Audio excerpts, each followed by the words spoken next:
Why have you advised your wife to invest in index funds after your death rather than Berkshire Hathaway? I believe Munger has counseled his offspring to, quote, not be so dumb as to sell. Yeah.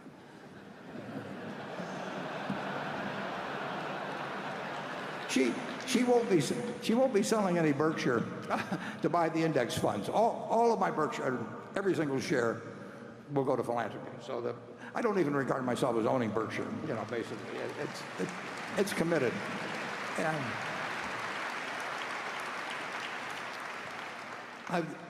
so far about 40% has already been distributed.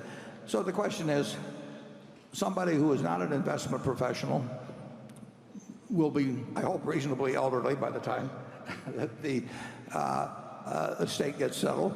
And what is the best investment, meaning one that there would be less worry of any kind connected with, and less people coming around and saying, why don't you sell this and do something else and all those things. She's going to have more money than she needs.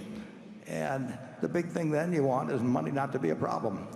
And there will be no way that if she holds the S&P, or virtually no way, absent something happened with weapons of mass destruction, but virtually no way that she'll have all the money that she possibly can use. She'll have a little liquid money so that if stocks are down tremendously at some point, they close the stock exchange for a while, anything like that, she'll still feel that she's got plenty of money.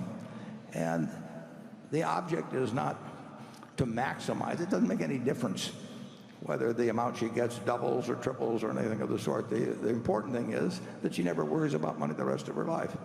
And I had an Aunt Katie here in Omaha, who Charlie knew well, and worked for her husband, as did I.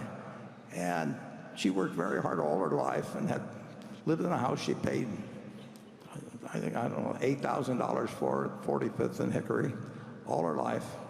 And because she was in Berkshire, she lived to 97.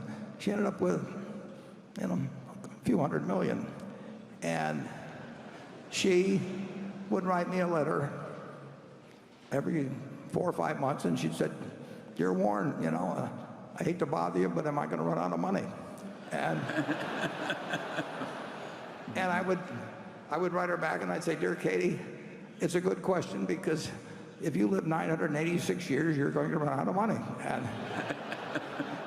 And then about 4 or 5 months later, she'd write me the same letter again. And I have seen there's no way in the world, if you've got plenty of money, that it should become a minus in your life. And there will be people, if you've got a lot of money, that come around with various suggestions for you, sometimes well-meaning, sometimes not so well-meaning. So if you've got something that's certain to deliver, it was all in Berkshire, they'd say, well, if Warren was alive today, he would be telling you to do this. I just don't want anybody to go through that. And the S&P will be I think actually what I'm suggesting is what a very high percentage of people should do something like that. And I don't think they will have I think there's a chance they won't have as much peace of mind if they own one stock and they've got neighbors and friends and relatives that are trying to do some, like I say, sometimes well-intentioned, sometimes otherwise, to do something else. And so I think it's a policy that will get a good result and is likely to stick. Charlie? Well, as Becky said, the Mungers are different. I want to hold the Berkshire. Well, I want to hold the Berkshire too. No, I don't like the. I recognize the logic of the fact that S&P algorithm is very hard to beat. In a diversified portfolio of big companies, it's all but impossible for most people. But I'm just more comfortable with the Berkshire. Well, it's the family business. Yeah. But I've seen too many people as they get older, particularly, being susceptible and just having to listen to the arguments of people coming along. Well, if you're going to protect your heirs from the stupidity of others, you may have some good system, but I'm not much interested in that subject. Okay.